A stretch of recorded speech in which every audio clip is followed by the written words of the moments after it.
So ubaba la ekhaya my boss unalanto xa ke nibona athi ngicela ukuthi ubogqoka impahla ezikubambayo into ezishort because ndiyakuthanda and ndiyakuhalela uma ndifika epolice station ndiyabatshela ndiyasebenza as a domestic worker akukho mnandi umlungu ufikile today wafika wandlalisela iphone and ufuna ukundireyipha lo baba amaphoyisa athi asina case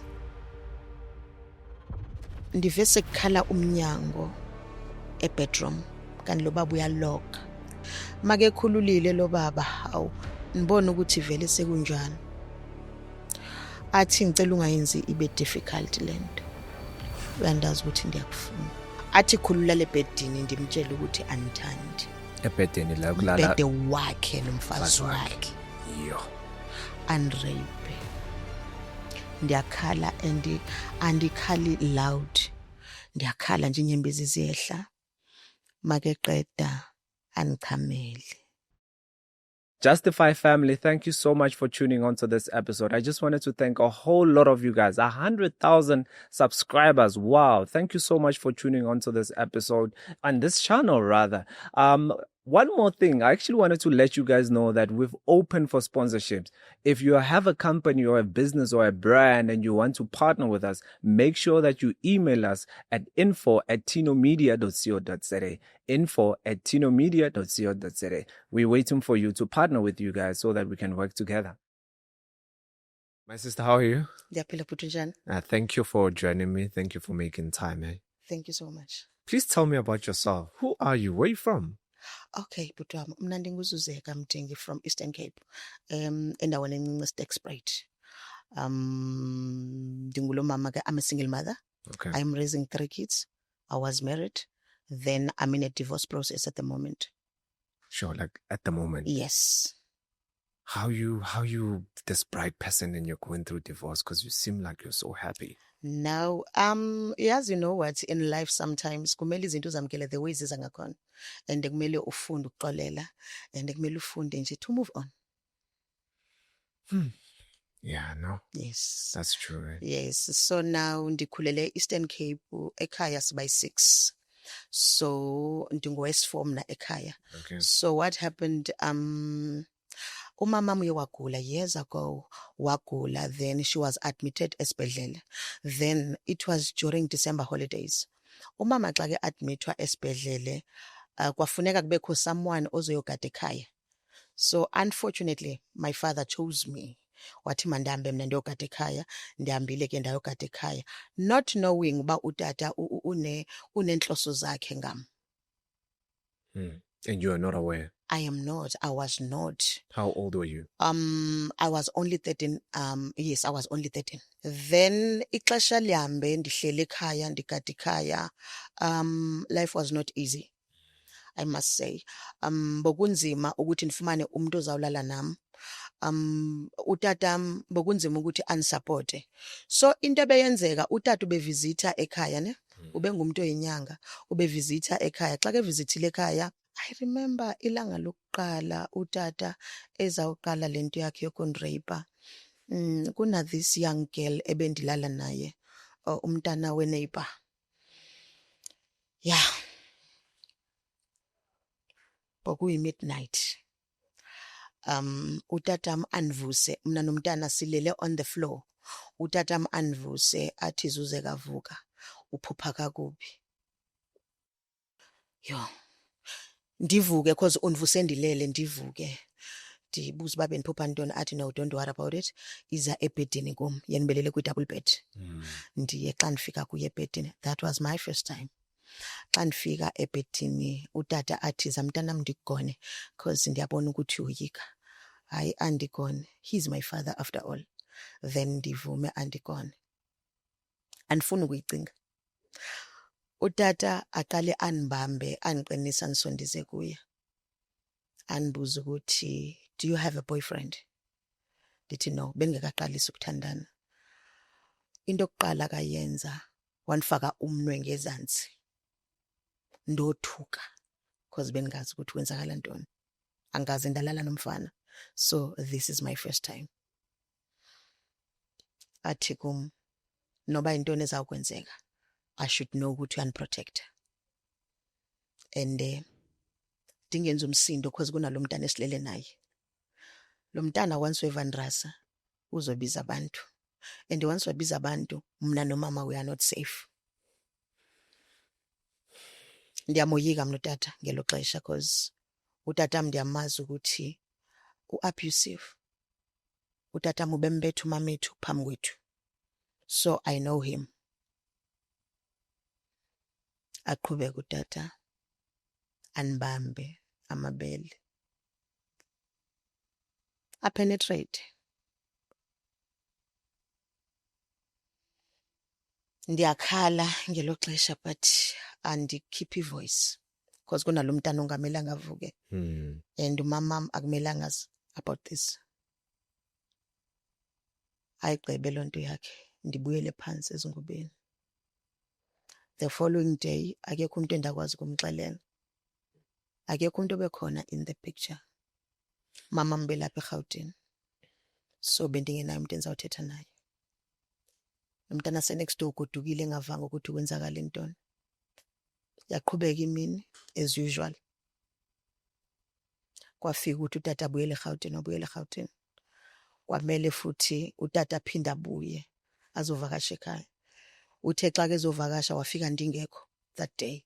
Benibaleka xa kezawufika. Ndiyolala khabo mama akukho kude nasekhaya. Utata uye wathumela omnye ubhuti xa kefika ukuthi makazonilanda ukhona. Ndandingafuni ukuya because I know ubusuku bam buzoba nzima. To sleep with my father. Kunzima. Andithathe ubhuti andisekhaya mandifike ekhaya ndifike utata ekhona. Ndiyazi mos lizoshona ilanga. Utata uzokwenza loo nto akafuna ukuyenza kum. Uthe make phinde kwesibini. Wanibuza ukuthi ndiyafuna ukuya kuma holidays. Ndathi ya. Wathi if you want to uthule. Because once wakhuluma akhe kusaya kuma holidays mina nomama kho soxabana and wena nomama kho nizonilimaza. Actually mama kho nizombulala. And I was so scared because ndiyamazi utata xa kebetha umama hle. Angeke nixoke. Utata ndiyamazi xa kebetha umama. Wayembetha umama. Ubone sekugcwele ifamily kuzoxoxa ukuthi utata ubetha umama. Aqhubeka umama as if nothing happened. Anrape nangoba ubusuku and wayebuyile ezoyokulukisa amakhwenkwe eQueenstown because beyinyanga. Okay. Yes. Anrape. This time, Margaret, there was nobody in the house. There was just the two of you. There was no one. Okay. Because mna banilande le ekhabo mama ndeza la. So akekho umuntu obekhona. It was just me and him. Yeah. Anrape kungabi namsebenzi. Akho umuntu endikwana ukumxelela lento and ngelo xesha bekungekho easy to make a phone call. Bekumele ubhale i-letter. Le letter manje ibhala kumele ihambe nayo utata ayisakubani kumama. And le letter angikwazi ukubhala ndithi mama utata wenze this and that. Into enandiyibhala ukuthi mama ngicela ukuza kuma holidays. And into endilimaza kakhulu umama mbeke very submissive. Umama mbekakwazi ukuzikhulumela. But ubethi make ekhuluma ngehistory yakhe uvuka ukuthi naye bongekho easy for yena. Wayengena choice but ukuthi ahlale notata. Sihamba isikhathi ndize kuma holidays. Niphinde nibuyele ekhaya. Manibuyele ekhaya sengiqalisa ukujola. And ekhumbula umuntu wami oqala was my father. Ish. And abantu abayazi lento. It's not easy ukukhuluma ngalento. Cause sikwi society judgmental. Yeah. Uthi mawukhuluma athi umuntu isibindi singakusithatha kuphi. Uthi mawukhuluma athi umuntu uxabanisa ifamily. It's not easy. Ndibuyele ekhaya after holidays. Ngihlala ekhaya ngenhlahla bese ndinesibindi. Athi ubaba makefika nivele ndihambe ndolala kuma boyfriend. Ish. Because ansakhona. I cannot take it anymore. How old were you then? I was only 16 by that time. Okay. Masengikhona ukuthi ndiyamendelela kuma boyfriend. Yeah. And I fell pregnant with my firstborn, the one who committed suicide. Monday break. So it was during December holidays. Mandifika ndisuka ekhaya, it was November. Mandifika apha eGauteng beningazazi mina nokuthi I was pregnant. Ndiyazibona ukuthi andisenawo ama periods. Then usisi wami omdala andibuza ukuthi why ugain weight inthandazi. Then andicheck andibona ukuthi ndi-break. Andibuza ukuthi who is the father? Ndimtshela ukuthi ubaba umntwana ngibani. Okay, isikhathi siqhubeke bathi ke you cannot go back to Eastern Cape because you are pregnant. Inhlale ke for the first time. Ubaba wami makethola ukuthi I am pregnant. Into yokuqala kayenza wayengena from a kitchen to a sitting room, uthola mina ndihleli ecouchini. Athole ke ukuthi ndi pregnant. Makethola I don't know ukuthi sifike kanjani ngaphandle because I remember edobha istina. Enishaya ngestina la emqolo. Ethi upregnant uprekiswe ubani. Bese ndiyamtshela ukuthi ngibani onprekisile. Athi the only thing that you have to do from now, bakisha impahla zakho ubuyele back emakhaya kulo muzi la bekuprekise khona.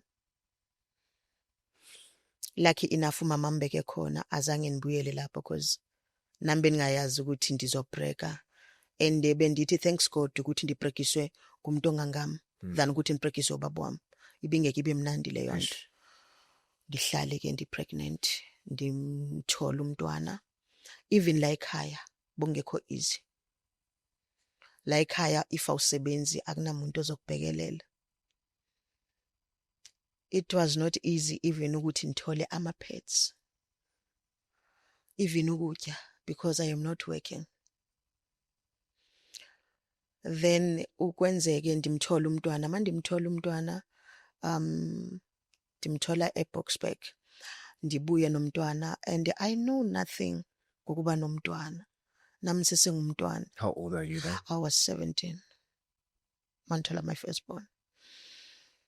Nihlale ke ekhaya nomntwana then kumele ukuthi nibuyele esikoleni. Manibuyele esikoleni ukuthi masibuyele esikoleni sonke. Siya Eastern Cape ke manje nosisi wami sekezoba khona ukuthi asibheke sihlale ekhaya. Then sithi sihlale ekhaya grade 11. Dithi nifunda grade 11. Kungabi easy. Usisabuyele eGoli sesisala notata futhi. Usefuna ukuphinda lezi zinto zakhe. I've decided ukuthi no. Now ndigibela itaxi ngibuyele eGauteng. Senomntwana manje. Indoda sendiyayazi. There is no way ukuthi ngizophinde enreje ungtatami. Ndibuyele eGauteng. Manibuyele eGauteng, ndifike ngiqhubeke nesikolo. Maniqhubeka nesikolo, ndithi nisaqhubeka nesikolo, nosisi wami abuye ekhaya azohlala eGauteng. Ngoba sihleli la ekhaya. Ansebenzi. Ndisesena 18 years of age. Angikwazi ukuprovide for myself. Ngisadinga umamam or babam for that. Unfortunately ekhaya bebengayinakanga yonke lonto. Yeah. Ndihlala apha ekhaya. Mandihlala apha ekhaya, there was a time umntwana seninaye, usisi ukhona, umama ukhona, utata usekhaya. There was a time apho ke kwasuka ukulwa between me and my sister. And into esiswe ukulwa apho usisi wami wayesebenza. So before elala ndimcela ukuthi ndicela akhiphe impahla zakhe ewardrobe because mina benilala on the floor. Okay. Phambi wardrobe. Athi usisi wami akazozikhipha impahla uzozikhipha ekuseni because akusinto eninzi. Ndithi worry ami ukuthi mina nilala la phambi wardrobe. So ekuseni mawufika kuzomela univuse enizoba nisalela. Ahamba usisi ubeya ku boyfriend make buya usisi afike anivuse nilele. Make nivusa ndilele phambi komnyango. Mawuvula umnyango, i-light from the bathroom is a straight game ilandele khona. Afika usisi avula umnyango, ayivula umnyango. Athi wena phakama nifuna ukhipha impahla. Just like that. Ndithi sisibe ndikucelile ukuthi ukhiphe impahla, athi phakama, ngiphakama. Make phakama ngaleso sikhathi bengikhala ngoba kwenzeka lento umamami ukhona ulele embhedeni. Ndiyakhala nibuza umamami ukuthi mama dinga umntanakho na. Wayekwenzeka yonke lento kimi. Ekhaya akunamuntu onibonise uthando, ndizikhulisile mina. Ndize ndathola umntwana and awazi ukuthi kwenzakaleni ngami. Angikwazi ukukutshela because awunasikhathi sokunilalela. Umama zange aninake, usisahamba emsebenzini. Abuye. Make buye emsebenzini ubuya sike ekwatini. Athi mina ndimjwayela kabi. Ekseni manikhuluma naye nikhombisa ukungamhloniphi. Akunamuntu ozongikhulumela. Yeah. Umama akakhulumi. Anifuna ukuqamba amanga ndithi umamami was there for me. No. Wayengekho. Usisi wami make buya anithole ngisebathroom ngigeza. Anibuza ukuthi ekseni bosithini. Ndithi anishongonto ngaphandle kokuthi nicomplaine ngokuthi univusa nilele. Anishaya ngisebathroom. Manisebathroom khumbula nensipho namanzi. Anishaye. Make nishaya niphume. Maniphuma nigqoke amanzi. Ngikhale ngithi mama umkhuzu usenishaya. Athula umama ihleli esofeni niphume. Maniphuma into eyafika kimi ukuthi manibiza amaphoyisa. Because akunamuntu ongangisiza. Biza amaphoyisa, mawufika amaphoyisa athamba uyivula icase, usisi wakho aboshwe, maybe abazali bakho bazokunotice ukuthi ukhona. Yeah. Following day ndiyami nde police station ndiyovula icase. Manivula icase ezeke amaphoyisa ezo arrest usisi wami. Mawuzom arrest abaleka umama athi baleka amaphoyisa ngakuthula. Abaleke.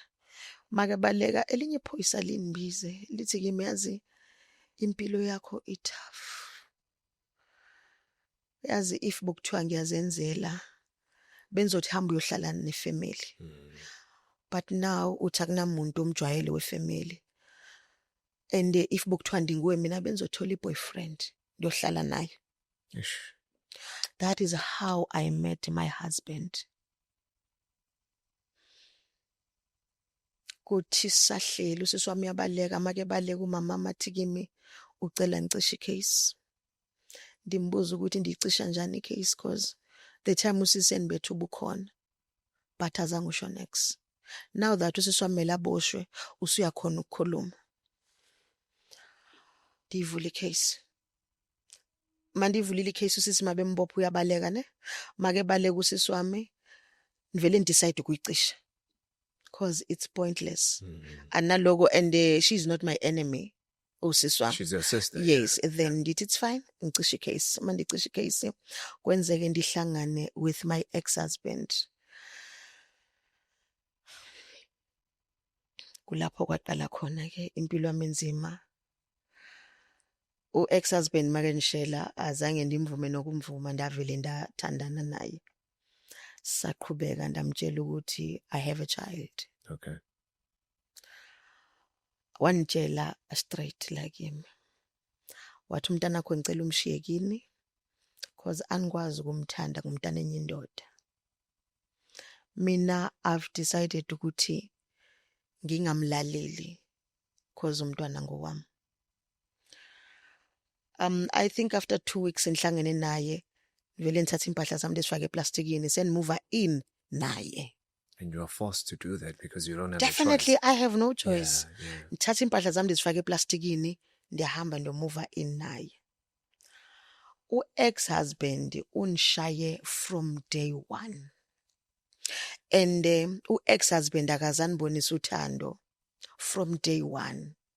But bengingenamsebenzi. Because the only thing ebendijabulela ukuthi I have shelter.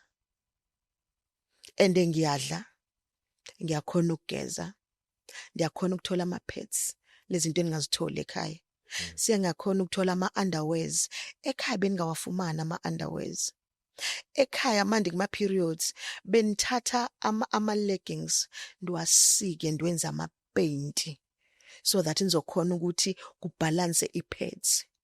Akekho umuntu beke ibona lonto ekhaya. I was on my own. Even when I had my first period, I was on my own. Umama wayengekho ukuthi antshele ukuthi ama period yini. Ngazibonela mina ukuthi sendi kuma period. Kumele ndenzeni. Okay. Ndihlale no ex-husband. U-ex-husband ngesikhathi esincane si together ndibe preg. Yo. Manje ba preg. Ngesikhathi esincane futhi ngithola miscarriage. Kune abuse la. Ukushayelana kahle kahle. Noma yini because I remember first day in Shaya ube ne girlfriend from emakhaya. My ne girlfriend from emakhaya, I girlfriend phone. My phone ibanjwe yimi. My banjwa yimi phone I drop I girlfriend. My drop I girlfriend. Bese usisika ex-husband enza indlela ukuthi mabakhulume I girlfriend my khona ukuthi thole uhusband efonini. Then inlwela lokho. So I was not allowed ukuthi mandilwe. Ndiyabuza why usisi wakho ezozama ukuthi wena thetha nama ex-girlfriend because now unami. Anshayi. Uyazi indlela benishaywa ngayo angeke uyiunderstand because benishayelwa noma yini. Benishayelwa noma yini. Uzonishaya u-ex-husband. Make nishayile uzofuna ukuthi I have a sex nami. Right down the spot. Definitely. Wala kanjani? Hey my sister. Wala kanjani ukulala naye because lo muntu ukunika ishelter, lo muntu ukunikeza ipapa, lo muntu ucila igama lokuthi uyakuthanda, lento ongayazi back from home. I had no choice. Ihlale ngiqhubeke. I remember ngelinye ilanga umntana mbeke ku graduation yase crash. Ndicele u-ex-husband ukuthi andithengele impahla for my son. Athangeka amthengele. Azange umntana maye for graduation. Then ayithola miscarriage. Skashana after miscarriage ngiphinde futhi break. Andithi ngifeeling ngathi ngiyamkolota. Because ngihleli naye unipipapa kwakhe. Ngimthola umntwana wakhe I-first born yakhe, I-second born kimi. Still nalapho yan abuser. Asebenze u-ex-husband. Wayesebenza kwenye firm. Sinalo mntwana. Make sebenza efemini ngithola ukuthi uyachita. Ndimbuze about cheating. Mandimbuza besise yakhumbula bokunama containers labo kwenziwa khona ama phone calls ama cell phone public phone. Yes, ama public phone. So ama cell phones ibingasi into ebesisebenzisa kakhulu. Ndimthola kwi public phone uthetha nale girlfriend yakhe asemsebenzini. Baya arrange ke ukuthi no emsebenzini zobuyela Monday. Ndimthole net ekhuluma naye ndimbuza ukuthi kahle kahle why unchitela.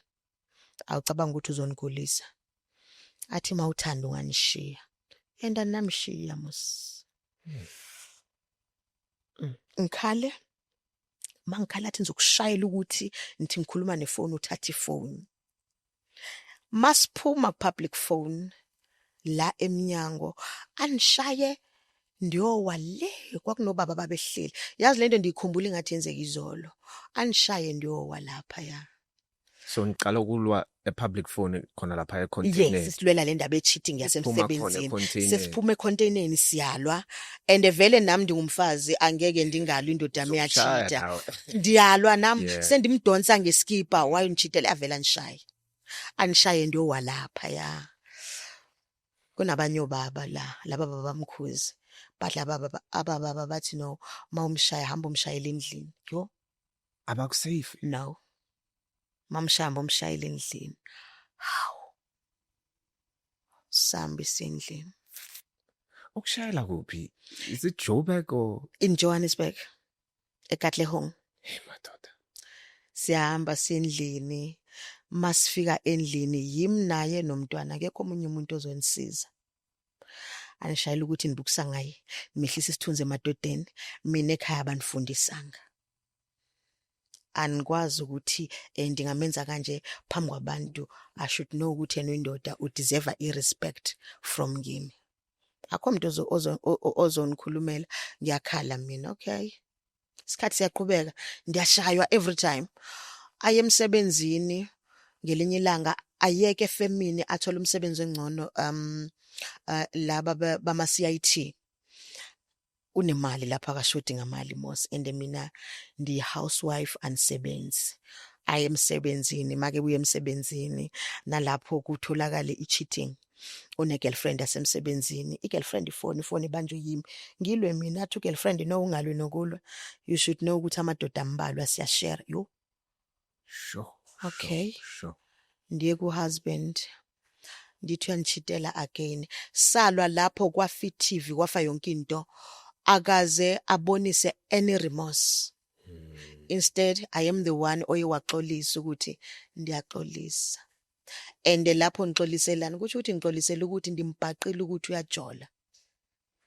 Umuntu ozubuhlungu bani? Yimi. It's fine. Aqhubeka emsebenzini.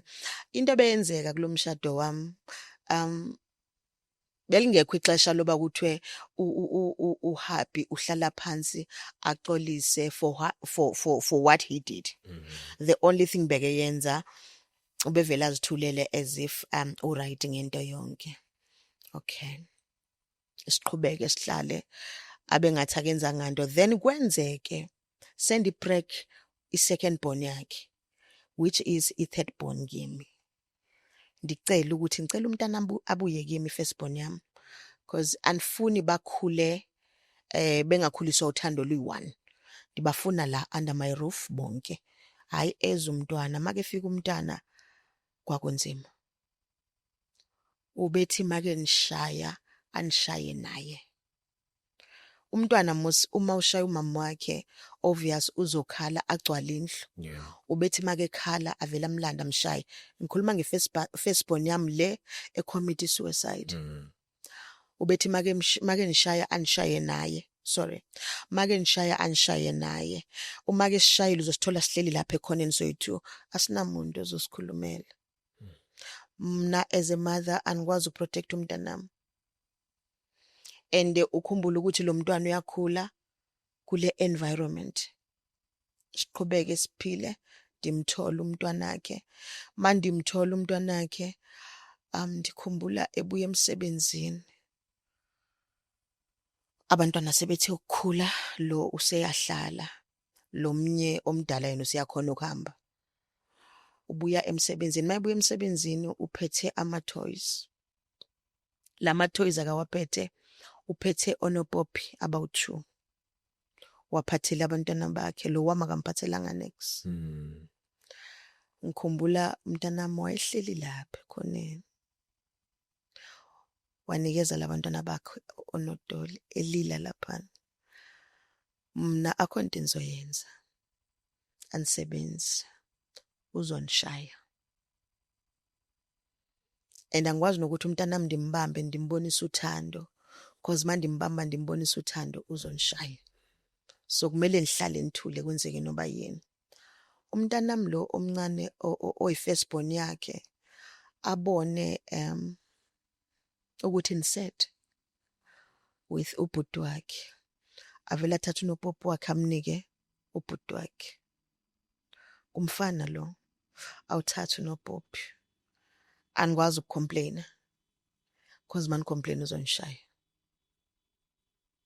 Siqhubeke isikhathi umntana mophila leyo mpilo, namphila leyo mpilo. Sishifte siyoqasha komunye umuzi. Kulo muzi kwenzekile lo baba ufuna izicathulo emsebenzini. Make ufuna izicathulo atshele mayisana ukuthi akambhekele izicathulo zakhe. Umntwana angene phansi kombhede athanda izithole. Make ethi akazithole amshayela ukuthi akathole izicathulo.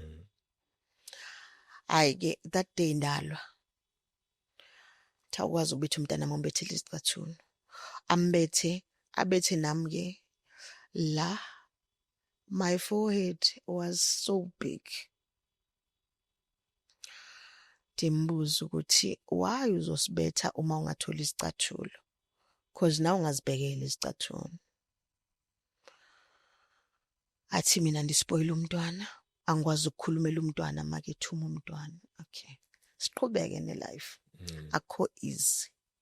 But ana choice. Kumele ngihlale la cause manicabanga ukubuyela ekhaya, ndibuyela kubaba wami, the rapist.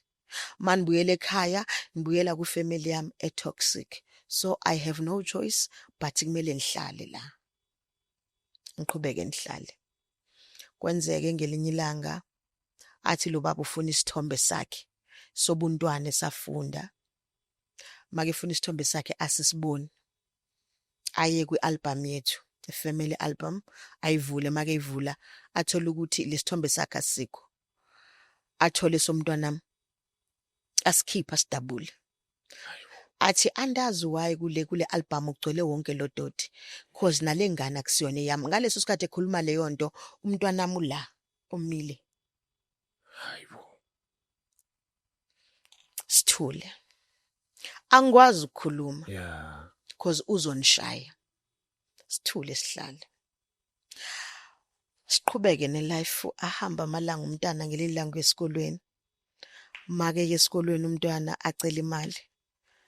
Athi makanikeze 1 rand. Hayi ndimpa 3 rand mina. Mandimpa 3 rand umntwana alwele le 3 rand endipha umntwana. Athi umntwana wakho spoiled. Wayezokhala mawumnikeza imali angayifuni enye imali. Uyazi ukuthi abanye abantwana abayitholi even le 1 rand mabe esikolweni. Ndimcele mina ngoba sinayo ngicela simnikeze. Silwe kuze kufika amaphoyisa. Sure. Only to find out ukuthi u-ex-husband ngoba endihlukumeza kule ndawo usene girlfriend khona la eJardini. Oh. Ekaslakhe or maybe Eyadini la siqashe khona. Andisiqashile izozo omunye uhlala lapha i-girlfriend ka ex-husband. Mina angazi. Kuthi kusuka ngibiza amaphoyisa kufika amaphoyisa sikhuza amaphoyisa. Sure. Life yaqhubeka. Kufika isikhathi kunomsebenzi kibo athi Mandambe ngabantu besintu abantu bakibo Mandambe ndekibo kulomsebenzi okhona yena uzosala kanti ngoba ethi nisale usalela igirlfriend lela eJardini. Yeah. Athi umntwana mloma ndimshiye ngambi nayo uzomgada angabi nankinga kumntwana mosikumfana uyadlala nomsebenzi ya ndimshiye ndambe ndekibo manibuya kibo senibuya la eJardini sebenibuza ubuhambeleni awuzange ubone indoda yakho beyenza so nalo geli avela athengile umntwana izinto amhambise athatha ugela ahambe naye ngemoto. Did know anandaba uyazi mawuhleli kwi abusive relationship uyahlala noba kubheda nihlale ngabe namsebenzi ukuthi bathini kufika ilanga silwe sibanga lentombazana ndimbuza ukuthi khona sokuthiwa uyanchitela ungazonchitela eyadini masilwa kunabo obhuti bami labavakashile obhuti babona ukuthi kuyaliwa bavele bahambe and obhuti bami the way bebengakhona khumbula ukuthi babuya kwi background enjani ene abuse then lento okushaywa komfazi sebeyibona ingathi it's a norm abayibona ukuthi ibhlungu cause nabo mamabo bayamazi eshaywa ubaba so lento ukuthi la nihleli ndiyashawutwa ndiyathukwa kubo bayibona ingathi into right kune misunderstanding nje encane okuthi izosolveka not knowing ukuthi ndiyalimala phezulu kuba ndibuye ekhaya nilimele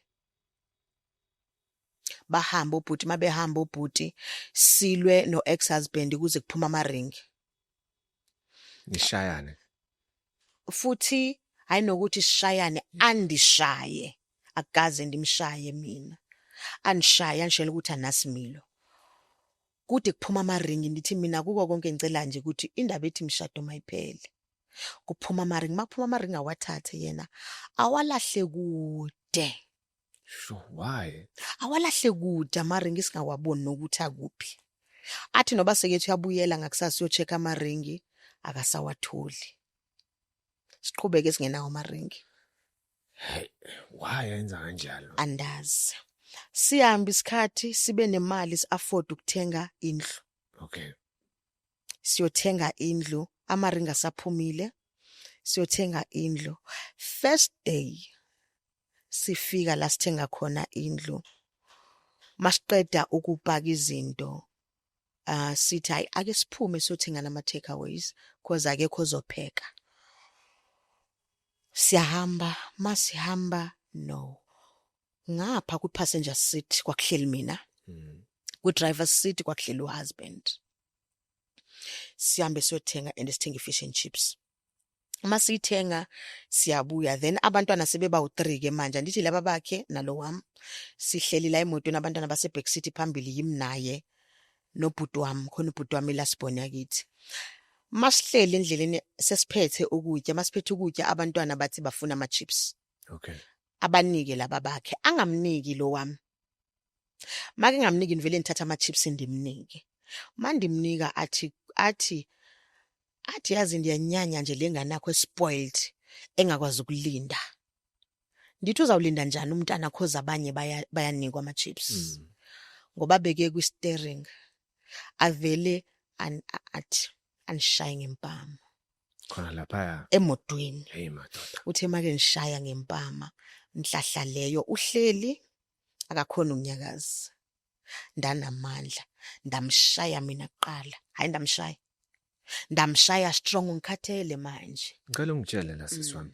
Ukushaya so abantwana babheki. Bakhona. Yes, abantwana bami bayayazi yonke into beyenzeka. Abantwana bami bayayazi mina ngishayo ababwabo. Abantwana bami bayayazi ubaba benchithela. Unishaya phambi kwabantwana. Make ngishaya nivele ndizilwele nami phambi kwabantwana. Imshaye mina. Manje imshaya vela misa imoto.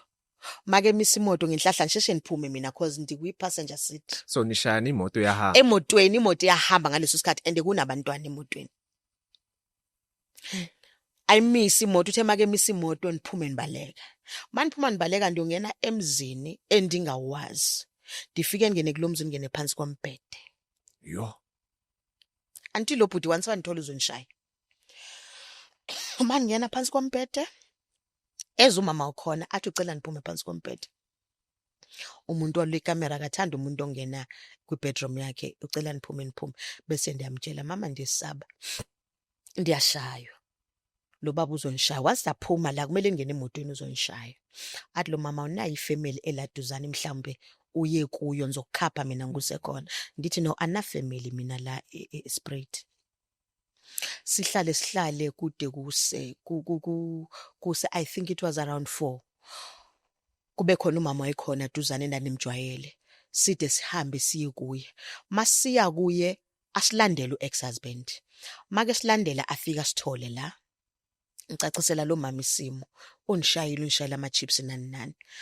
Athi lo mama ucela ukuthi makusakhanya ahambe nathi. Aye nathi endlini. La sihlala khona la sithenga khona umuzi. Ngoba uyesaba ukuthi le ndoda izonishaya. Ndithi kuyafana noba uhambile but mawuphuma uzonishaya. Masifike endlini sihlale afike lo mama akhuze aphinda ahambe.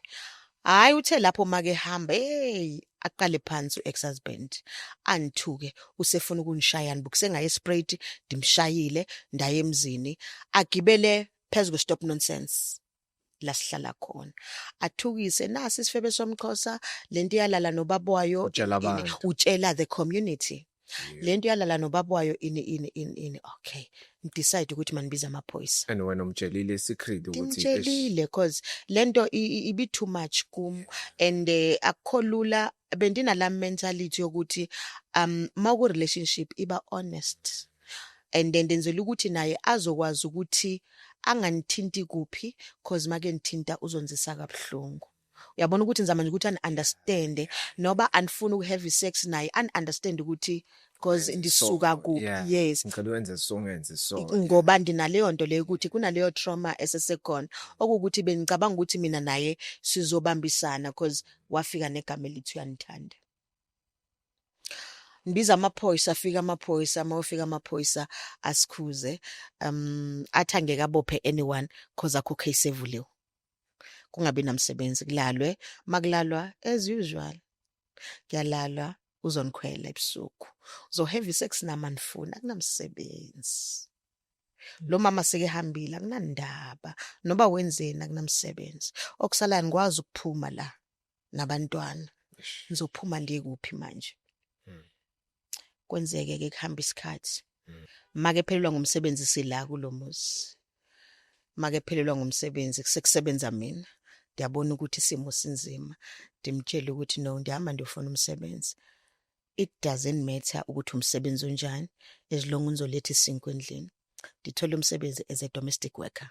Okay. Mansebenza as a domestic worker kunzima kulomsebenzi. Kule yard yabo kuno banendlu, the main house, then kubekho i-office. Okay. In the same yard. Then into enzakalayo mina nisebenza endlini nhlini indlu. Sometimes indiyeza ngizohlina e-officeini.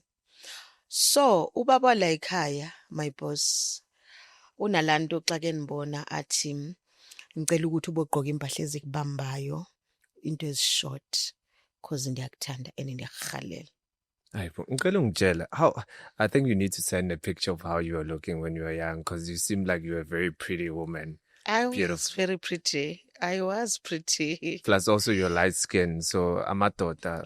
Obvious bokunaleyo Yeah. problem and Yeah. ebe indenza ukuthi ngingabi comfortable Oh. because akukho mnandi ukuba xa kwelicala nanka amadoda emva kwakho akukho mnandi. How old were you when you found that job? Let me see. I think I was 28. Yeah, you were still young. You were in your Yeah, I was 20s. 28. So definitely. you were still looking Definitely. like proper. So lo baba angitshela ukuthi mawuzala ngicela ubofaka ama short skirt ngicela ubofaka impahla ezikubambayo umuhle ndiyakuthanda in mina ngingabi comfortable ngalento nditshela umunye usisi sisebenza naye ukuthi no lo baba indlela akakhuluma ngayo ayingichaza and angikho comfortable because ndine history ye rape Umuntu omnyama. mlungu. Okay. Athi usisi no sonke usenza solo baba usibamba amabele sonke ndithi mina niyabekezela athi siyabekezela ndithi hayi not mina angeke mina. Okay, kuqhubeke. Ngelinye ilanga kwenzeke ndiyoklina e-officeini. Manje ndiyoklina e-officeini lo baba anithole e-officeini. Make ngithole e-officeini unithola ndiyaklina and I think ndandiwiper i-kitchen counter. Okay. Make fika lo baba eze kimi, make fika kimi ndi reverse. Man reverse avele athathe laptop ayibeke kwi-kitchen counter ayonise adlalise iphone. Yo. Ukhile eminyango ngaleso sikhathi. Yeah. Abantu bonke officeini abekho akusiyi office enkulu. Ukhile make khiyile asondele kimi. Ngaleso sikhathi ugqoke ishort ayehlise. Ngithuke mina kuyiglass yamanzi. Mayi uyiglass obvious izofa. Mayi fanta angicela nje ukuthi ndiyothatha imopu ndibuye nizoklina la because zizosihlaba lezinto. Andedele make ndedele usele la ne laptop yakhe half naked mina ngiyaphuma maniphuma ndiyale endlini enkulu manifika endlini enkulu vele ngithatha remote gate ngokusheshsha. Oh uyenza ungathi uyabuya nje. Yeah ndenze ngathi ngiyabuya. Nizo continue. Yena ndithi unilindile so Yeah. that sizoqhubeka nalento akafuna siyenze. Mina ndivele ngigijime endlini manifika endlini vele ngithatha remote gate niphume. Maniphuma ne remote gate ngigijime ndiya e-police station. Manifika e-police station ndiyabatshela ndiyasebenza as a domestic worker akukho mnandi umlungu ufikile today wafika wandlalisela iphone and ufuna ukunirape lo baba amaphoyisa athi asina case Because akuna proof. akuna proof kusho wena naye uzofika phiki so asina case dithi mina kuthi ukuthi kumele aze unrape ukuze icase ibe khona but no you have a choice ungawuyeka umsebenzi. So now angikwazi ukuyeka umsebenzi. Abantwana bami badependele kimi. Kule mali encane yasema kitchen.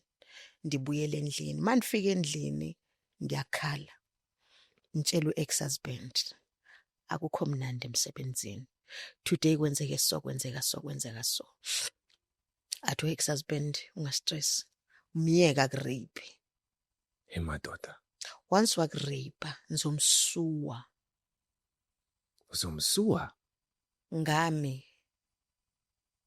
Ndithi uyacabanga ukuthi kunzima kanjani ukusebenza phansi komuntu ofuna ukukurape and uke warejwa before. Why kumele niphilele rape? Athi yiphi ichoice onayo because mawuye kumsebenzi sizolamba. Iqiniso mosilelo manje kumsebenzi sizolamba.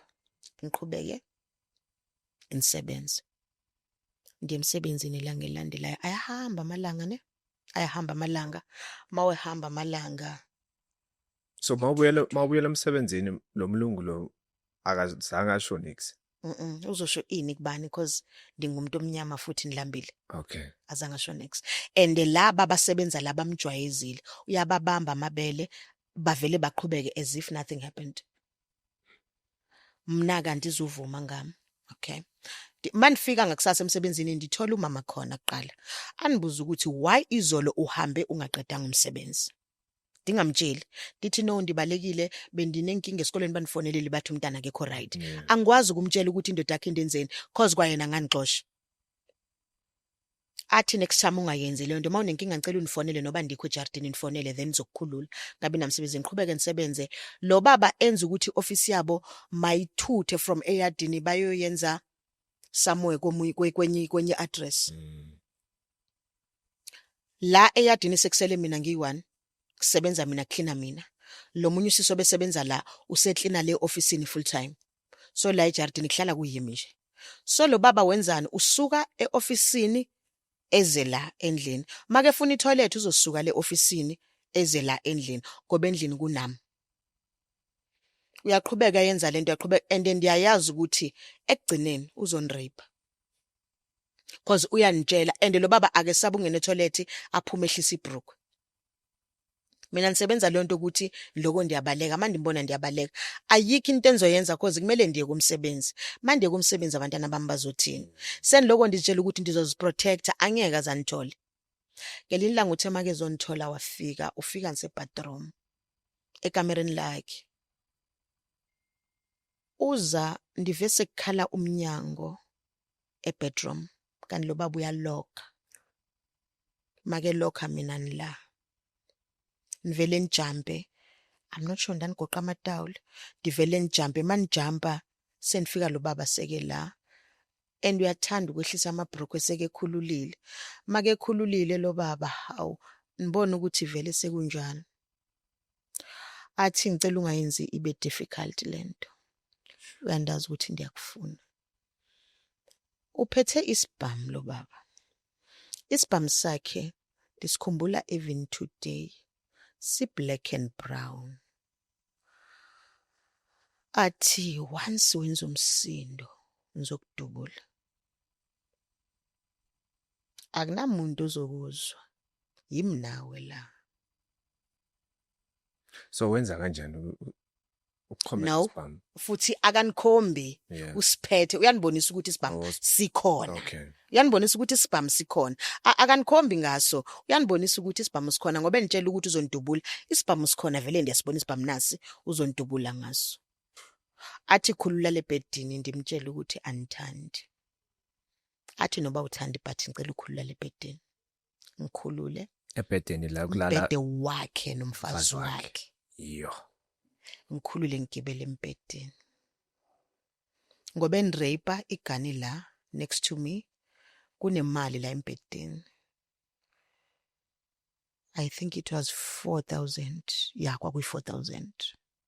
Cash. Unrape. Ndiyakhala and andikhali loud. Ndiyakhala nje inyembezi ziyehla. Make qeda anichamele. Make qeda athi ungayithatha imali yothengela abantwana ukutya. Athatha igani yakhe ayihlohlela. No, akakahlohla igani. Angene eshawareni ngokusheshsha. Make phuma eshawareni adlule ewardrobe aqoke ngokusheshsha. Athi nawe eshawa ungafika ekhaya unuka kanti no. Akho sidingo sokuthi nishawe. Akho umuntu ozanibona cause ngizosuka la ndiye endlini. Aphume make phuma ke igani yakhe leyo abese seke igani wayibeke lo baba cause ndimbone seke ethatha igani yakhe seke ifaka la. Usegqoka ijini manje akasagqoka ngishoti. ishoti andithi iyasala lapho. Yeah. And mina as a domestic worker kumele ndidobhe ishoti yakhe ndifake kwi basket. Yena ke seke tshintshile seke faka ijini uyaphuma. Kumele uclean wena. Obvious kumele ndiclean Ulungise. but azange ndaclean. Uthe make phuma ndasala ndambheka ndambona ephuma. Uthe make phuma ngegate ndavele nami ndaphuma. Manphuma anamntu endikhuluma naye ndiyakhala all the way. Ndiyabaleka mandifika endlini nje husband ndireyitshiwe. And icase andiyivulanga ndiyesaba epolice station but anna case. Athi no case ikhona cause ukurapini. Ndamende police station sibuyele police station eBrackenhurst. Masifike police station ndibatshele nizovula icase and ngiyandenza before. Danitshela lento ukuthi izokwenzeka but angikwazi ukuphuma emsebenzini because abantwana badependele kimi. Bayivula icase kuba nithathe banisesibhedlele kuyothathwa ama samples so that bazobona evidence ukuthi lo baba unrapile. Ivula icase kufike nama social workers bandinika counseling. Ayike kuthi ngelanga elandelayo lo baba kumele ayoboshwa. Make yoboshwa banicela ukuthi manibe khona so that nizom identify.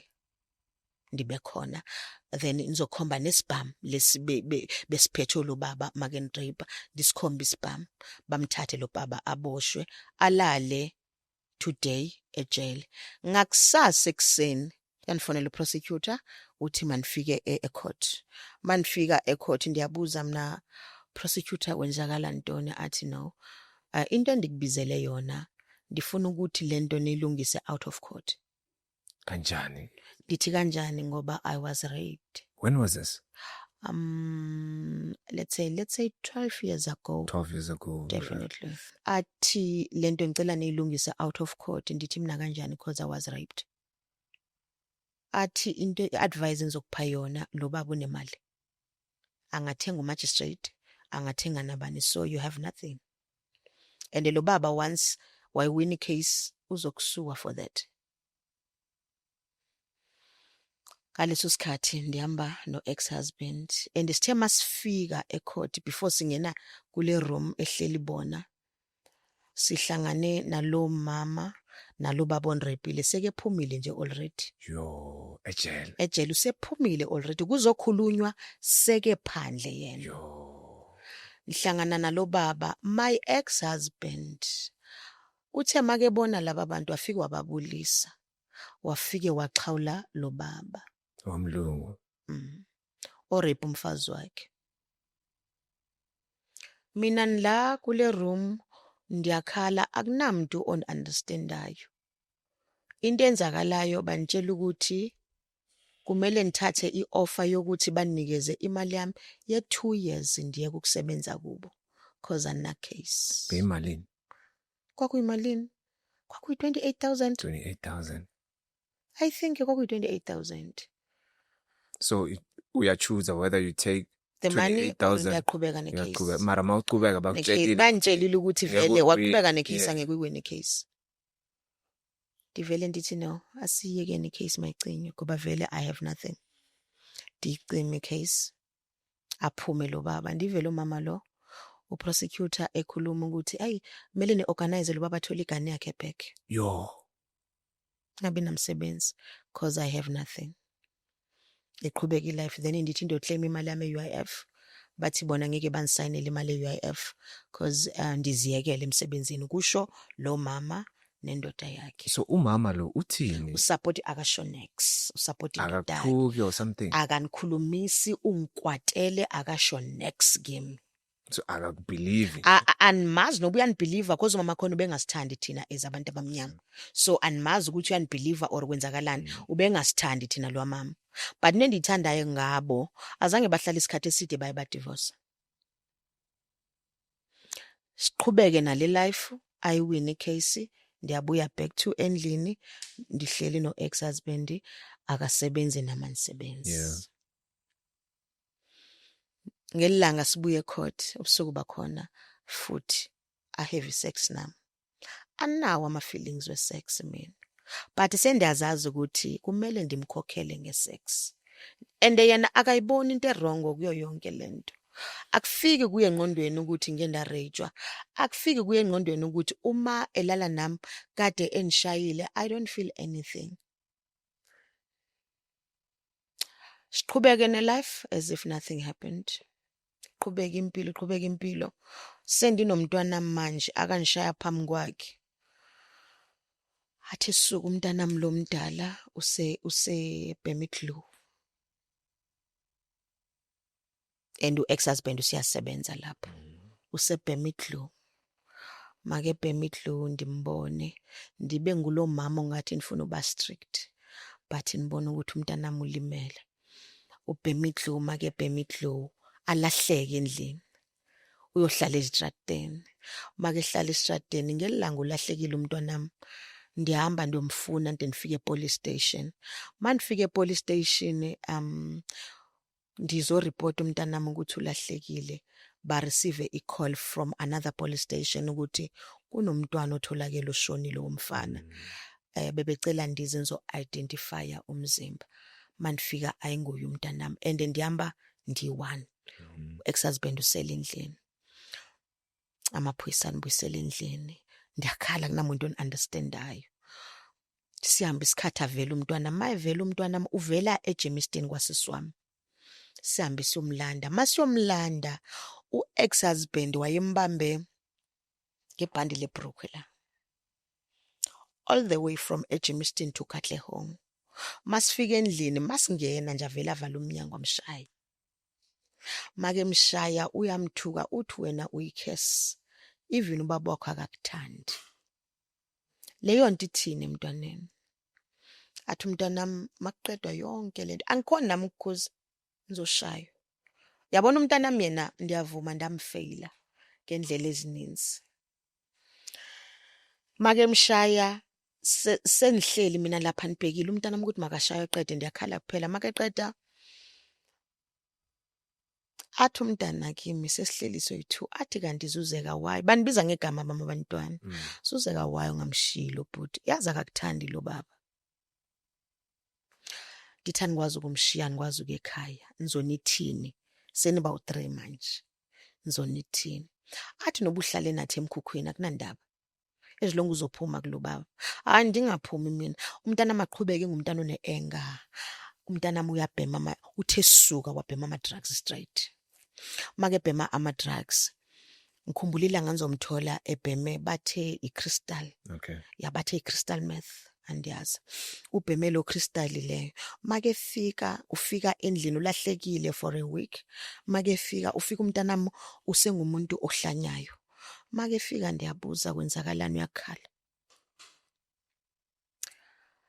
Athi mama ngeke ngisakwazi. Ngithi angekwazi ukuthi nathi angikwazi ukubuyela emuva. Athi ngikhetha ukuthi nidakwe ngama drugs kunokuthi nibukele wena ushayo kunokuthi sishayo lo baba. Lo baba ngaleso sikhathi akekho sesasola emsebenzini ndimfonele. Ngithi nenkinga. Umntanami uyagula. Athi make niphendula athi uyabona once ohamba nalowo mntwana wazi ukuthi mina nawe siya divorce. Cause umntana wakho kudala ndimkhuza kudala ndimshaya unganivumeli. Nivele nichoose ukuthi mina ngizohamba nomntwana. Kufika ubaba usibiza ambulance bafike bamthathe wa-admitwa e-psychiatric ward. Wahlala for 7 days. Waphuma make phuma bamcela bathi no. Bokuyi first episode asuqhubeka ubhema ama drugs usengaba right. Aqhubeka abheme anibuza into eyi1. Athi uthi ndingawabhemi kanjani ama drugs. Uhlala nalomuntu oshayayo. Abuye lo baba emsebenzini make ebuye emsebenzini because ubese sasola abuye make efika azange akhulume next nomntana mazange ambuze nokuthi unjani azange akhulume next. Wafika wamdlula wangena weza ke ekamereni mayefika ekamereni wafika wakhulula iringi. Anti sesawathenga ama ringi esi2. Ahanjiswa ayothandazela isontweni. Make efika wafika wakhulula iringi wayibeka phezu kwe dressing table. Wathi ndanithe kuwe once wahamba nalomntwana it's over between us that it's fine. Dathi lo ring obuyikhulula ungaphindi uyifake. Wayikhulula sahlala saqhubeka. Wahamba ke sekechita like ingathi lisiko. Wahamba wayosebenza ePhulukwane. Make sebenza ePhulukwane wachita. make cheat ndiyalwa naye ebusuku ndibanga ukuthi uchithile. Abantwana bakhona la endlini. Masilwa andithi uhambile uloku uyahamba ngomsebenzi. Umsebenzi wakhe uyamkhipha abuye ahamba abuye. Make buya ubusuku bakhona make efika endlini kwafona one of his girlfriend from ePhulukwane. My phone le girlfriend ithi ifuna imbize ngelinye igama. Ithi nifuna ubani ndithi mina ubani lo wasimazi thina. Athi hayi manifuna indoda yakho le besebenza la ePhulukwane. Akhulume naye efonini make ekhuluma naye efonini athi benifuna ukuconfirm ukuthi unomfazi noba unamfazi. Anthi ngiyamuzwa ifoni ku loudspeaker. Silwe sibangele yonto. Sithe masilwa wavela u-ex-husband walinda kwasekuseni. Sasilwa like ukulwa kokushayana. Wavuka wathatha impahla zakhe wahamba futhi. Uhamba nomsebenzi akaxolisi akashonex. Ngoba ehamba uhamba nekhadi lami. Because elami ikhadi lalinemali danokubamba ama-temporary kwamanye ama-China. So elami ikhadi belinemali engathi ingcononyana. Athathe elami ikhadi ahambe nalo. Make hamba kanti uhamba ubuyelaphi ePhulukwane. Ndimbona maku-reflector efonini ukuthi kunemali ephumayo ehotel yasePhulukwane. Sure. Ndiyamfonela ndiyambuza yaphuma imali ePhulukwane ehotel. I think it was 2.8. Sure. I think wayebooka in or andazi. Ndithi ndibona kuphuma imali athi eyami indoda ubungeke uyibone ixolisa ne. Athi nje ukhathele yimi lokho ndimbuza ama questions are stupid. Avela drop ifone and block at same time. Nisale mina la ndiyakhala ndihleli nabantwana ngikhalile indoda yami iyanchitela ekugcine ndize ndithatha ifone ndifonela le girlfriend ebeyifonile sendiyambuza indoda yami kuwe na. Athi hayi sisa akekho kimi. Ndithi ngani lana ifoni ithi ube sebenzisa imali ekwenye hotel. Athi ndisho ukwenye girlfriend because ube nayo enye girlfriend khona la ePhulukwane. Lokho ndiyakhala mina kunamuntu oxolisayo adabuye ePhulukwane make ebuye ePhulukwane andifonele antshela ukuthi make efika endlini ucela ngithathe impahla zami undiphuma anthi umuzo wakhe uthengwe nguye ngicela uthathe impahla zakho uhambe. Hayi make efika wanithola ngikhona endlini azange ngiphume. Kanti ngoba ebuya kunomunye ubaba okhulume naye lapha ukuthi no hamba ekhaya ufike ukhulume naye uxolise. Azange axolise ndamxolela and make efika ndangabi nandaba ndaqhubeka ndapheka as if akhonto enzekile. Akukho la nizoya khona. And umsebenzi sendisaba nokusebenza cause kunama rapist nasemisebenzini. Ngiqhubeke nihlale naye. Ndithi ngiqhubeka nihlale naye impilo yaqhubeka. Siwuthengise lo muzi cause akuna peace. Masuthengisa lo muzi siyothola omunye umuzi. Siqale siqashe iqala komnye umuzi. Ngoba siqashile kulo mzi aphuza utshwala ngelilanga ebusuku. Make ephuza utshwala ulwa nami uyalwa nami nje for no reason. Alwe nami makelwa nami adlale ingoma zespade ngumZulu lo baba. Usejayivela ingoma zespade sesiyabuza thina ukuthi hawo usu understand ispade kanti wena. Kanti no udlala ispade ngoba ispade kuse yes kumnandi kumnandi thina siyahleka nabantwana ukuthi hawo usuthanda ispade uyajive yale uyaletha akunamsebenzi silwe ndilwela lonto mina ndithi no undelela kakhulu awunazi uzomamela ingoma zespade. Masisilwa anithuka ukuthi yena waniqoqa wanithengela ama-underwears yonke nje le history yami yasekhaya. Hayi athe suka abona ukuthi anisamnakanga uyazi sendijwayele ipain. Anibona ukuthi anisamnakanga athathe idomestos athi aziphuze. Usiyazibulala manje ngoba mina nthi hayi isolution enayo ukuthi nizokushiya yabona. Ayikho into enizoyenza ulwile nami kwanele enibonela ukuthi awunithandi enibonela ukuthi awonelwa yimi. So into enizoyenza ukuthi ni move out usale wena. Hayi avela thatha idomestos ngoba ethatha idomestos eyiphuza uyiphuza phambi kwami nomntanakhe lo oyi first born kuye oyi second born kimi. Simbukele thina ngoba ephuza simbhekile kuze kufike umntanami lo ifirstborn lo sebhema ama drugs. Make fika athola hayibo nangu muntu usephuma izinto emlonyeni athi mama kanti kwenzakalani. Ndithi no uphuze idomestos umixe nento ezininzi nama washing powder nani. Abese ke khala umntana athi hayi mama nikwazi ukuthi nimye kafe masimgijimiseleni esibhedlela. Ngithi mina ngeke. Hayi mina ndathi angeke mina. Umntana amdonsa amthatha amfaka emotweni besinemoto. Amthatha umntana amfaka emotweni simgijimise ke esibhedlela because sekusho umntwana manje. Masifika ekliniki bathi no i-situation yakhe critical masimdlulisele esibhedlela. Masifika esibhedlela bam-admit for 7 days. Uthe make buya lapho bese ke ne short breath. Get just because akafuna uku-admit ukuthi uyani-abuser kumele mina make ni-abuser nijabule make cheatile nijabule ilife iqhubeke kufike isikhathi athola i-offer futhi umsebenzi uyamthatha umsaphi emthatha andimshiyanga still andithi umsebenzi umsemthatha ndifuna ukwenza short ngoba ndenzela isikhathi sakho make semthatha uyachita futhi emthatha uchita nomntana omncane kakhulu umntwana. How many years? Umntwana ube na 23 ngaleso sikhathi. Nje makufika iCovid makuzobakho ilockdown. Umntwana ube na 23 ngaleso sikhathi ulingana nabashana bakhe. Uchita ujola nalomntwana. Then makuzoqala iNational lockdown. Ndimfonele ndithi nobuya cause uzovalelwa lapho asazi ukuthi nizophinde nibuye nini athi ayeka nizobuya mase ku right because kumele nisebenze okay it's fine akuna problem ahla kanti ngoba ehleli usehlalele lo mntwana sejola naye kuthi maseku andasase ku stage bani athi hayi ndiyabuya futhi ndiyawuyeka lo msebenzi hawo make kumsebenzi ngoba eseselapha emthatha anikhulumise nefoni ukuthi manikhulume nenduna yakhe ndiyitshela ukuthi mabamiyeke abuye cause umntwana uyagula nami ndithatha ifoni ngikhulume nenduna but into estrange ngonduna unduna akarespondi kukhuluma mina nduna mdedela abuye umntwana uyagula yena bese ke ithatha ifoni athi hayi unduna ukuzwile only to find out ukuthi lo nduna ibile girlfriend yakhe break le girlfriend yasemthatha yiyo le engunduna yona iyavuma ukuthi makuthiwe ngunduna ngoba kumele mina ndimvumele ndimkhulumele kunduna ukuthi makabuye kanti ubaleka le pregnancy yalomntwana uzaphi kuthi endlini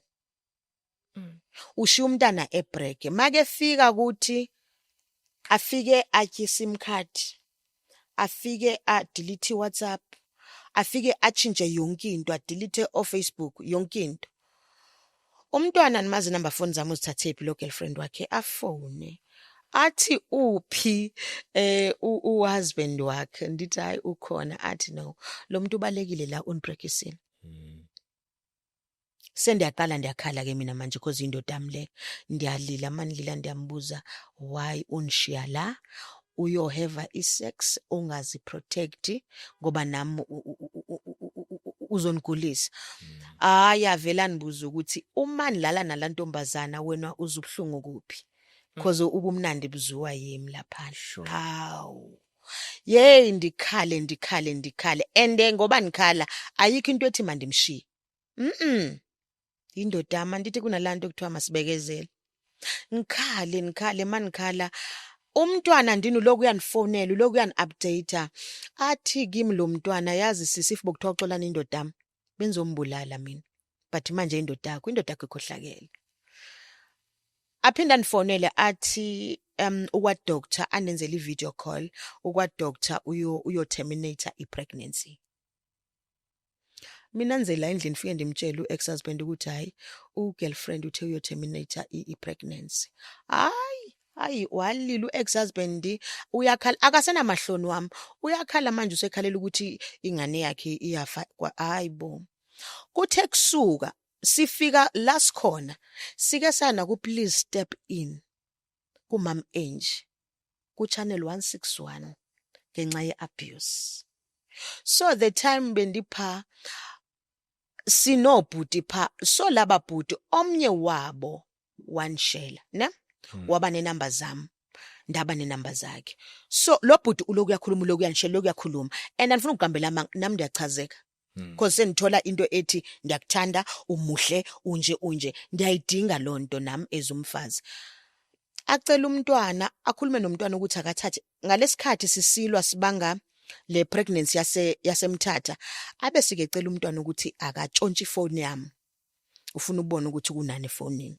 ayithathe ifoni make efika athole vele ukuthi kuyashelwana lo bhuti yanishela asijule yanishela athathe inamba phone zalo bhuti afonele kwalo bhuti make fona athi ucela umfazi walo bhuti umfazi walo bhuti ayithathe ifoni athi kulomfazi walo bhuti ngicela utshela indoda yakho ubandithi ayiyeke umfazi wami uyabona sekexabanisa kulo wamzi and abe sekethukisa ndimgugile ndinje andiyonto okuthanda izithanga shwabene and stuff ndithatha ifoni mina nifonele kulo wamzi ngixolise kulasisi ndithi sisi indoda yakho anithandani nayo ungayibuza nawe ungaya ujonga ama-conversations wami naye anithandani nendoda yakho futhi mangabe ngoba nendam entertainer ndamphendula ngidala ukulwa ngicela ukuthi umxolele kodwa ukuthandana asithandani akaze sathintana idlule yalo bhuti athi kimi ke akazisoli ngendaba yasemthatha uzonibonisa and ngoba ebuye emthatha ubuya namashit amdaka anama spams anuka ama hair food uza nawo la azowashwa yimi athi make fika athi kimi akazisoli ne ngalomntana wasemthatha bokumele yena owakhe ubaba makezala wazala insizwa utshela mina kungabi namsebenzi athi esuka athi nizokubonisa ukuthi mina ngiyinsizwa athi ngizoshela la estradeni futhi nizojola la estradeni ndandithi unamanga wajola estradeni 3 houses away from my house wajola nomntwana omncane futhi uphuma la endlini ahamba ekulomzi lo hayi ke lapho ke ndathi yabona ke manje I am done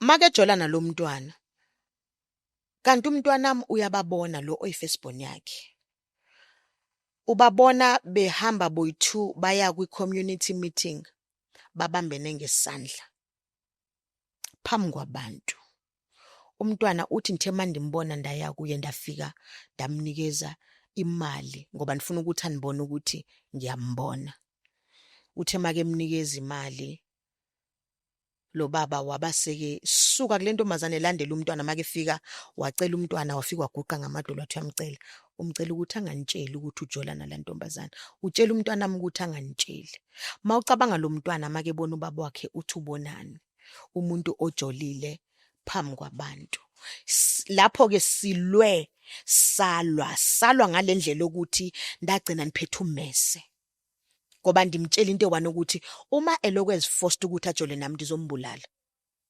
uyabona manje senitshintsha seniba ngomunye umuntu cause sengikhathele salwa masilwa and umntana uyasizwa ula ngaphandle lo baba unibambile uyanishaya manikhala kuzomakhelwane ngikhalela ukuthi ujole next door silwa sibanga leyo ndaba ndathatha isikhiya semoto ndamgwaza manje imgwaza ngesikhiya wanishaya hayi lapho wanishaya umlomo wami une crack laphakathi make nishaya nibaleke nje police station ndovula icase yokuthi unishayile manifika nivula icase amaphoyisa athi indlela angayenza angani protect ukuthi ayonibeke shelter nabantwana sesibuya namaphoyisa masibuya namaphoyisa si7 namaphoyisa amaphoyisa anilindile ukuthi manipaka impahla zami ndiyohlala eshelter nabantwana ndayohlala eshelter manihlele eshelter akuhlaleke eshelter I'm a hustler.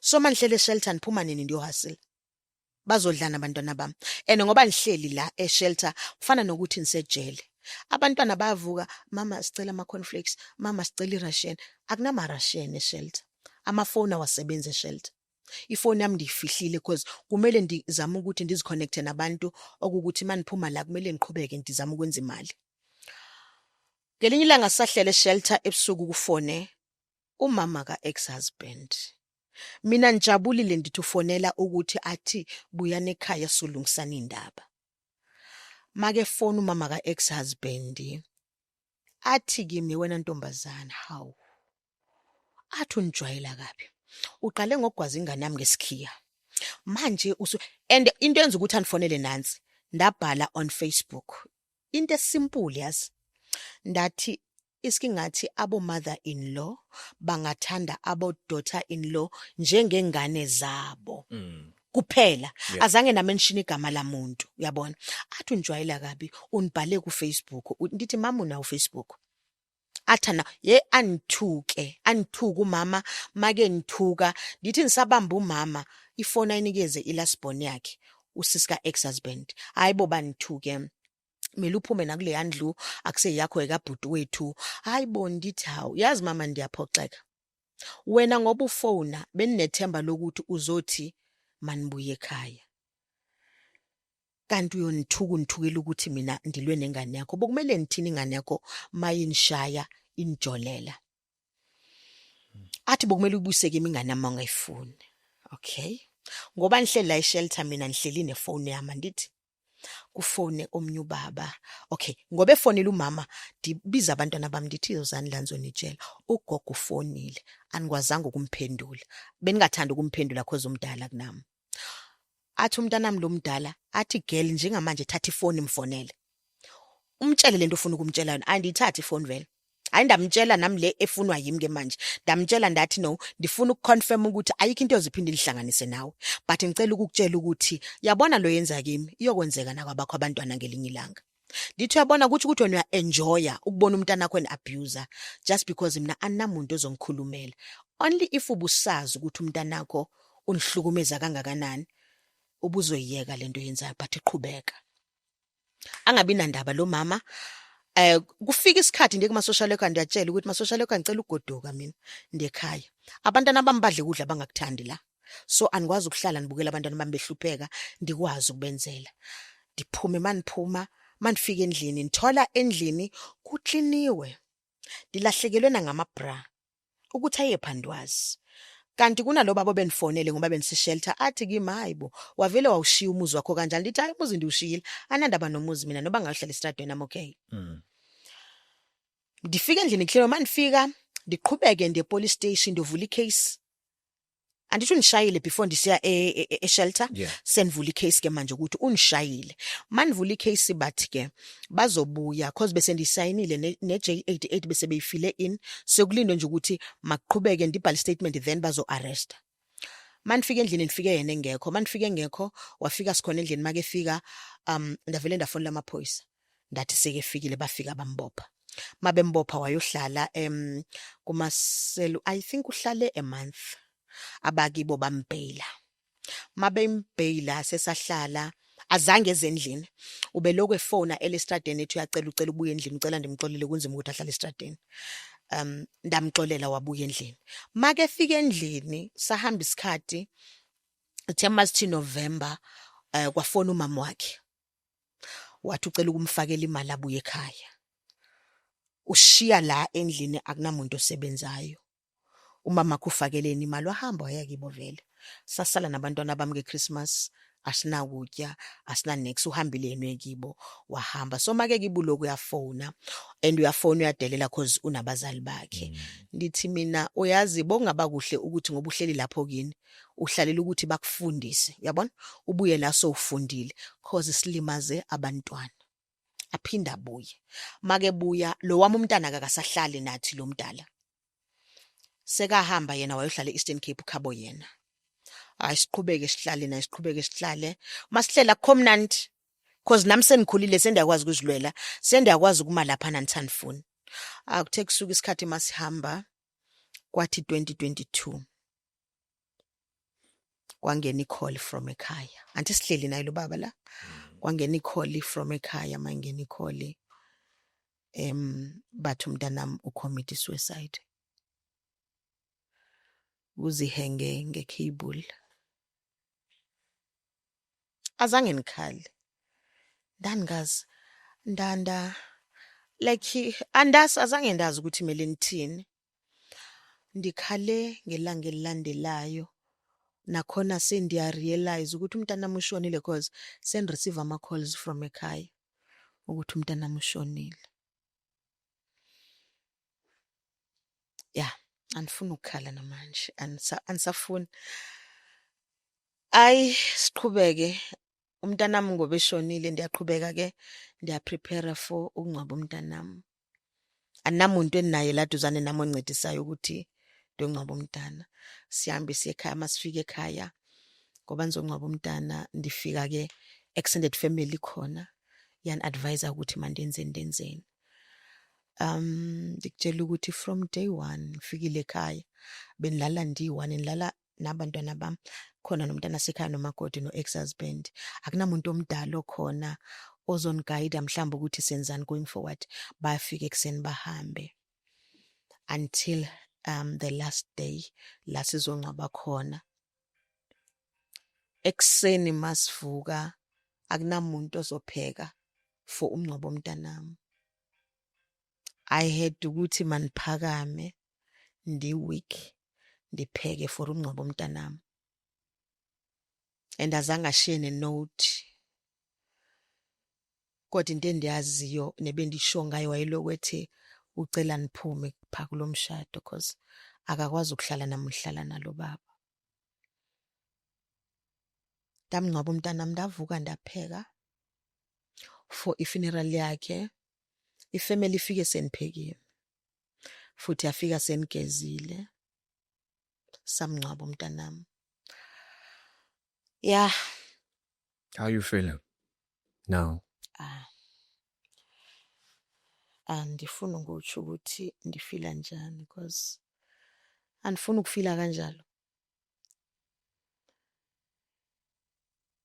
Andifuni ukufila kanjalo. Thank you. Yeah. Thank you for sharing your story. Thank you for opening up. Yes. Yabonga. Bonga mina. Yabonga ukuthi ukhulume so that abantu bazokhona ukuzwa. You've spoken so many things. A lot of people, they've been raped by their fathers. A lot of people, they've been involved in abusive relationships, including my own mother. What would you say to women out there? Yazi into engayitsho komama out there ukuthi mabangesabi, ungahlali kwi-abusive relationship, ungahlali uloko uthi uhleli for isake yabantwana cause uyabalimaza. And uzobona sekulate ukuthi abantwana bakho balimele. And zama ukuthi uhlale ukhona every step of the way.